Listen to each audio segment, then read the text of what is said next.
por Monseñor José Julio Martínez. El drama de Jesús. Segunda parte, la vida pública. Capítulo 29. Lázaro, sal fuera. Un día cayó enfermo Lázaro, que vivía en su casa de Betania, a unos 3 kilómetros de Jerusalén, con 2 hermanas, Marta y María. Esta María es la que había ungido al Señor con ungüento y enjugado sus pies con los cabellos de su cabeza. Y lo que ocurrió en aquella enfermedad nos lo cuenta deliciosamente el evangelista San Juan, poniendo en su narración unos pormenores bellísimos que denotan enseguida al testigo ocular. Me bastará copiar sus palabras, añadiendo cuando haga falta alguna explicación. Al ver al enfermo, ese hermano que era el sostén de la casa, Marta y María se acordaron de Jesús y le enviaron un recado diciéndole: Señor, el que tú amas está enfermo. Mensaje discreto y cariñoso. Súplica velada, llena de confianza y de abandono familiar, que nos recuerda aquella otra de la Madre bendita: Hijo, no tienen vino. Mas Jesús, habiéndolo oído, dijo: Esta enfermedad no es para muerte, sino para gloria de Dios, a fin de que por ella sea el Hijo de Dios glorificado. Amaba Jesús a Marta y a su hermana María y a Lázaro. Como oyó, pues, que estaba enfermo, se detuvo todavía en el sitio que estaba otros 2 días. Después, pasado este tiempo, le dijo a sus discípulos: Vamos de nuevo a Judea. Le dicen entonces los discípulos: Maestro, hasta ahora te buscaban los judíos para apedrearte, ¿y quieres ir allí de nuevo? Respondió Jesús: Por ventura no son 12 las horas del día. Cuando uno camina de día no tropieza porque ve la luz. Cuando anda de noche tropieza porque no hay luz en él. Llama Jesús horas del día a las de su vida y asegura que aún no ha llegado la hora de su muerte, la noche. Pueden estar seguros sus discípulos de que nada malo le sucederá todavía. Dijo esto y luego añadió: Lázaro, nuestro amigo, duerme, pero voy a despertarlo. Le dijeron entonces los discípulos: Señor, qué buena noticia, si duerme entonces se pondrá bueno. Pero Jesús hablaba de su muerte, y ellos creyeron que hablaban del sueño de dormir. Entonces pues les dijo Jesús claramente: Lázaro ha muerto, y me alegro por vosotros de no haber estado allí para que creáis. Pero vamos a él. Me alegro de no haber estado allí, pues si hubiera estado allí no hubiera muerto Lázaro. En cambio ahora tendría su fe un signo de mucha mayor resonancia para poder creer: la resurrección de Lázaro. Hablaba el maestro con resolución. Los discípulos vacilaban por el miedo. De pronto, uno de ellos, Tomás, dijo resueltamente a sus condiscípulos: Vayamos también nosotros y muramos con él.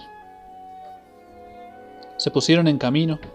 Iba el Señor a realizar uno de sus mayores milagros, acaso el más insigne de cuantos realizó en su vida mortal. Cuando llegó Jesús, halló que Lázaro llevaba ya 4 días en el sepulcro, y habían venido muchos judíos a Marta y a María para consolarlas de su hermano. Recordemos que estaba muy próxima la fiesta de la Pascua y que Betania estaba muy cerca de Jerusalén, el único templo donde era legítimo adorar y a donde se dirigían todos los judíos en peregrinación anual, especialmente por la fiesta de Pascua. Jerusalén rebosaba de israelitas piadosos y religiosos que habían venido a adorar, y muchos de ellos que conocían a Lázaro se habían acercado a Betania, que tan solo distaba a unos 3 kilómetros, para darle su pésame a las 2 hermanas que habían perdido a su hermano. Habían venido muchos judíos a Marta y a María para consolarlas de su hermano. Como era familia principal y Lázaro era muy conocido, acudían muchos a consolar a las hermanas y darles el pésame. Debieron de avisar a Marta, la hermana mayor, que Jesús venía. Marta, pues, en cuanto supo que llegaba Jesús, le salió al encuentro, mientras María estaba sentada en casa. Dijo pues Marta a Jesús: Señor, si hubieras estado aquí, mi hermano no hubiera muerto. Pero aún ahora sé que cuanto le pidas a Dios, Dios te lo concederá. Le dice Jesús: tu hermano resucitará. Yo sé que resucitará en la resurrección del último día. Yo soy la resurrección y la vida. El que crea en mí, aunque hubiera muerto, vivirá. Y todo el que viva y cree en mí, no morirá para siempre. ¿Crees esto, Marta? Sí, Señor. Yo he creído que tú eres el ungido, el Hijo de Dios venido al mundo. Dicho esto, fuese y secretamente llamó a su hermana María diciendo: el Maestro está aquí y te llama. Ella, en cuanto oyó esto, se levantó al punto y viene a él, porque no había llegado Jesús hasta la aldea, sino que se había quedado a mitad de camino en el sitio en que lo encontró Marta. Los judíos que estaban con ella en la casa y la consolaban, viendo a María que se levantó de prisa y salió, la siguieron pensando: va al sepulcro a llorar allí. Cuando María llegó a donde estaba Jesús, al verlo se postró a sus pies, diciéndole: Señor, si hubieras estado aquí, mi hermano no hubiera muerto. Jesús, pues, cuando la vio llorando, y a los judíos que con ella habían venido, llorando también, exhaló un gemido y se turbó, y dijo: ¿Dónde le habéis puesto? Señor, ven y ve. Y lloró Jesús. Lloró. Y decían los judíos: mirad cómo le amaba. Mas algunos de ellos dijeron: no podía éste, que abrió los ojos del ciego, haber hecho que éste no muriese. ¿Por qué llora ahora si podría haberlo impedido? Jesús entonces, exhalando otro nuevo gemido en sí mismo, va al sepulcro. Era una cueva en la roca, sobre la cual se había rodado una piedra. Dice Jesús: quitad la piedra. Le dice María, la hermana del difunto: Señor, ya huele, es de 4 días, queriendo impedir la vergüenza que iba a pasar frente a todos y la renovación del dolor tan terrible. Sentir el hedor del cuerpo muerto que hace apenas 4 días estaba vivo y fresco. ¿No te he dicho que si crees verás la gloria de Dios? Quitaron pues la piedra ante la insistencia de Jesús. Y él, levantando los ojos a lo alto, dijo: Padre, te doy gracias porque me has escuchado. Yo ya sabía que siempre me oyes, pero lo he dicho por la gente que está en derredor, para que crean que tú me has enviado. Lázaro, sal fuera. Y salió el que había estado muerto. Tenía atados los pies y las manos con las vendas, y su rostro estaba envuelto en un sudario, según la costumbre de enterrar de los judíos. Tan estupefactos quedaron todos, que a ninguno se le ocurrió liberar al pobre muerto. Y el maestro tuvo que decir: desligadle y dejadle caminar. Así, con este imperio sobre la vida y la muerte, Lázaro, sal fuera. Y con esta ternura compasiva ante el dolor de sus amigos, lloró Jesús. En pocas páginas del Evangelio se transparenta la amabilidad de aquel corazón con atractivos tan encantadores como en esta. Aquí aparece Jesús Nazareno como el amigo de confianza, el huésped agradecido, el consolador deseado y pedido, el bienhechor sencillo, el dominador de la muerte, con la serenidad de ser el autor de la vida. Lázaro, sal fuera. Cuanto más contempla uno esta escena, leyéndola despacio, como si la estuviera viendo, descubre mayores tesoros de amor en aquel que dijo: venid a mí, los que estáis cargados y sufriendo, que yo os aliviaré. Lo humano y lo divino se funden aquí armónicamente y nos hacen ver en un solo acto toda la hermosura de Cristo. Es hombre, ciertamente, verdadero hombre, el hombre más hombre de cuantos han pisado nuestro globo. Tiene corazón, todos los gozos, todas las inquietudes, todas las emociones humanas, todas las ternuras del amor hacen latir ese noble corazón. Pero también es Dios, y todas las fuerzas del amor arman su brazo. En él no es el sentimiento como en nosotros mayor que el poder. El poder iguala a su sentimiento, sus deseos siempre los puede realizar. Es el amor perfecto, de donde resulta la perfecta belleza. Esto no se había visto nunca, y no se volverá a ver sobre esta sombría tierra, en la cual, cuando sufren aquellos a quienes amamos, cuando nos llaman en su ayuda, desea uno hacer tanto, y puede hacer tan poco. Qué difícil es consolar ante un muerto a sus familiares. Qué admirables figuras, trazadas con mano maestra, se agrupan en torno del Señor en aquel momento supremo. Marta, cuidadosa y activa, como siempre, corriendo al encuentro de Jesús, con una sola frase en la que el reproche se pierde en el amor. Señor, si hubieses estado aquí, mi hermano no hubiera muerto. Marta es, entre las mujeres del Evangelio, una especie de San Pedro. Es alma valiente y varonil, pero todavía su fe es imperfecta. Cree que Jesús puede obtener un milagro. No cree que Él mismo lo pueda hacer. Por eso dice: todo lo que pidáis a Dios, Él te lo concederá. Y Jesús, para hacerla dar el último paso, para obligarla a comprender sobre la tumba de su hermano que es Dios, ocurre este sublime diálogo. Tu hermano resucitará. Sé que resucitará en la resurrección del último día. Marta, yo soy la resurrección y la vida. ¿Crees esto? Sí, Señor. Creo que tú eres el Cristo, el Hijo de Dios vivo. Ya está ahora dispuesta a comprender y a ver la gloria de Dios. María no necesita tanta preparación. Hace mucho tiempo que lo sabe todo, que lo ha comprendido todo en la paz de su contemplación, sentada a los pies de Jesús. Recogida, silenciosa, sumida en su dolor, espera. Es Jesús quien la llama. Su corazón, tan tierno, tan noble, no quiere que ella esté ausente en el grandioso momento. Advertida, pues, acude y cae a sus plantas. Marta se había quedado de pie. María se precipita a los pies de aquel a quien ama. Su frase es la misma que la de su hermana.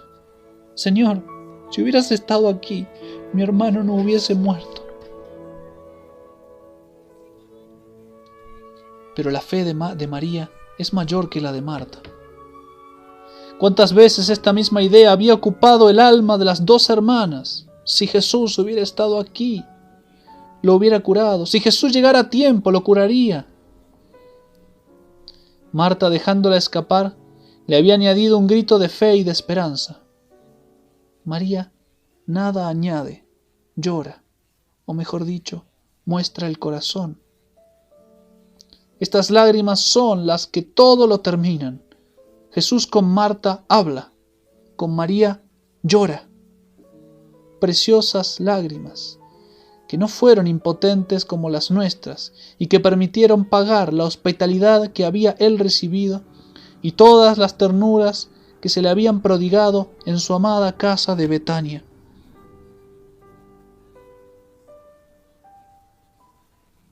La resurrección de Lázaro es el milagro de la amistad, no solamente porque el afecto que Jesús profesaba a Lázaro, a Marta y a María fue su principio,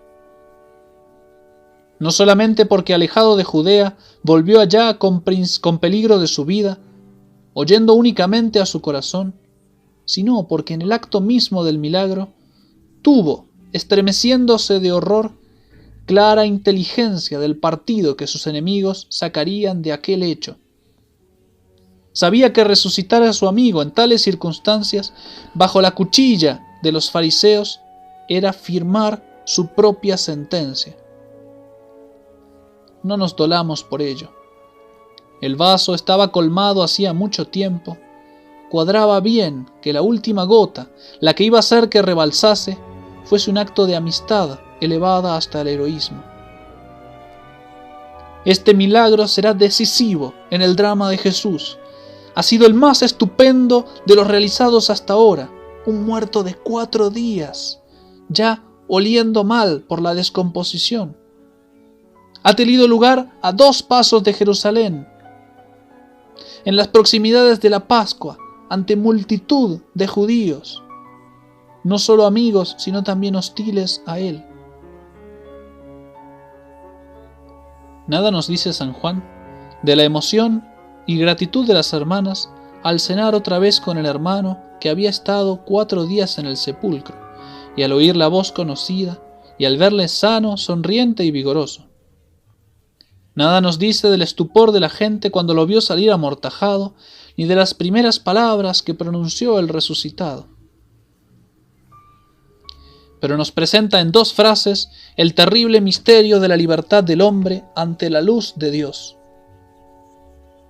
Dice el evangelista: muchos de los judíos, al ver lo que hizo Jesús, creyeron en él.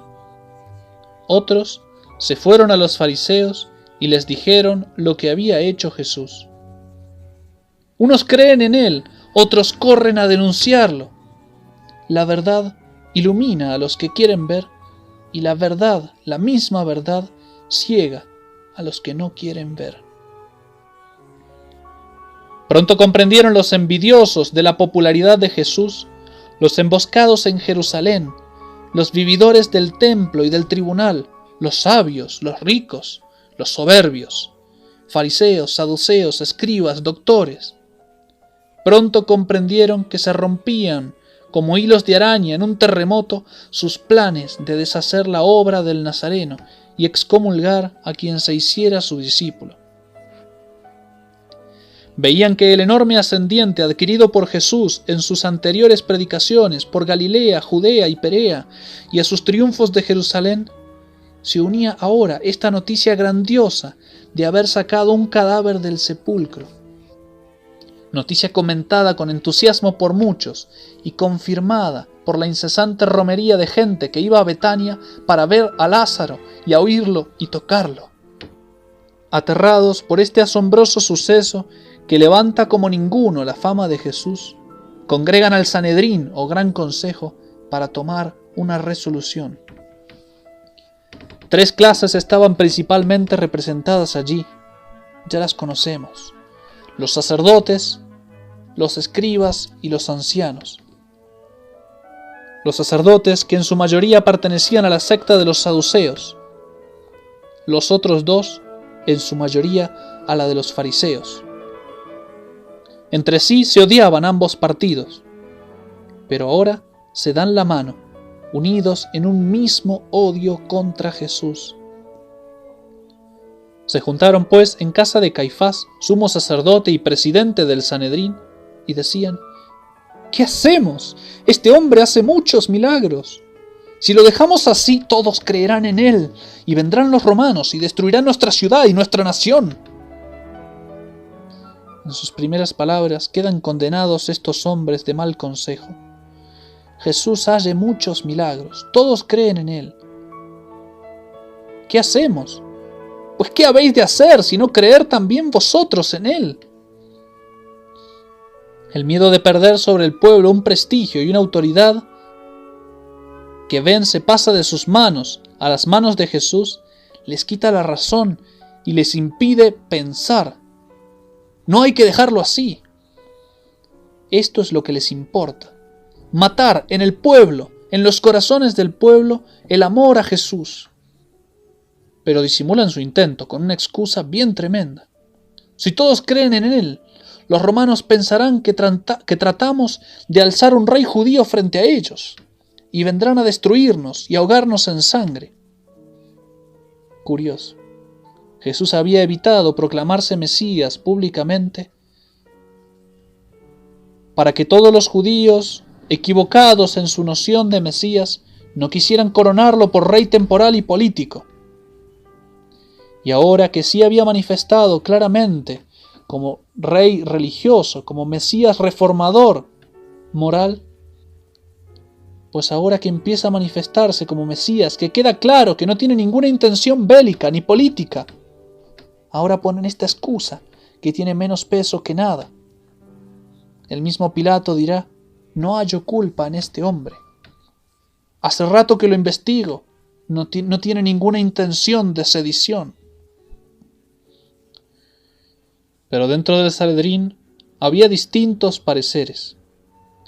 Entre los 71 miembros no faltarían amigos de Jesús que quisieran defenderlo. Sabemos que allí estaban, en la clase de los ancianos, José de Arimatea y Nicodemo, que no consintieron en la iniquidad de los enemigos del Señor. Y aún entre los mismos que querían perderlo, no faltarían quienes propusieran obrar con discreción y prudencia, ya que Jesús era hombre valiente, muy querido por el pueblo y obrador de maravillas. Al fin el presidente Caifás, el sumo sacerdote, atajó todas las discusiones diciéndoles bruscamente: vosotros no sabéis nada, ni caéis en la cuenta de lo que os conviene. Conviene que un hombre muera en lugar de todo el pueblo, y no que toda la nación perezca. Cosas de Dios. Injusta era la sentencia de aquel hombre y perversa su intención. Sin embargo, el mismo Espíritu Santo le sugirió aquellas palabras con tal arte que, sin violentar la libertad y mal proceder del indigno sacerdote, tuvieran un sentido muy distinto del que Caifás quería darle, y sirvieron para anunciar la gran verdad de la redención del mundo. Porque aún siendo sumo pontífice y queriendo matar a Cristo, profetizaba.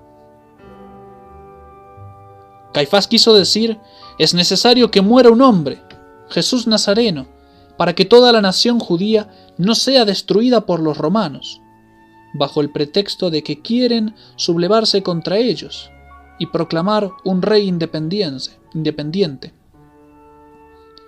Y el Espíritu Santo con estas mismas palabras dijo: es necesario que muera un hombre, el hombre Cristo Jesús, el hombre Dios, para que todos los hombres diseminados por todo el mundo sean perdonados por Dios y reunidos en una sola familia, la gran familia de los hijos de Dios, que es la Iglesia Católica, adquirida con la sangre de este hombre que tiene que morir para que todo el género humano no sea sepultado para siempre en el infierno. Con esta violenta decisión del presidente, de Caifás, quedó cerrada la sesión del mal consejo, y desde aquel día resolvieron quitarle la vida a Jesús. Ya en otras ocasiones habían querido matarlo, pero esta era una decisión más solemne, tomada por el Supremo Tribunal de la nación judía. Jesús sabe que esta sentencia se ha de cumplir. Es necesario que un hombre muera para que todo el mundo se salve. Pero él se dejará matar cuando llegue su hora, no antes. Por eso, se aleja estos días de Jerusalén, empleando los medios naturales y ordinarios para salvar la vida. Jesús, pues, no anda ya entre los judíos al descubierto, sino que se iba de allí a la región cercana al desierto, a una ciudad llamada Efraín, y allí moraba con sus discípulos.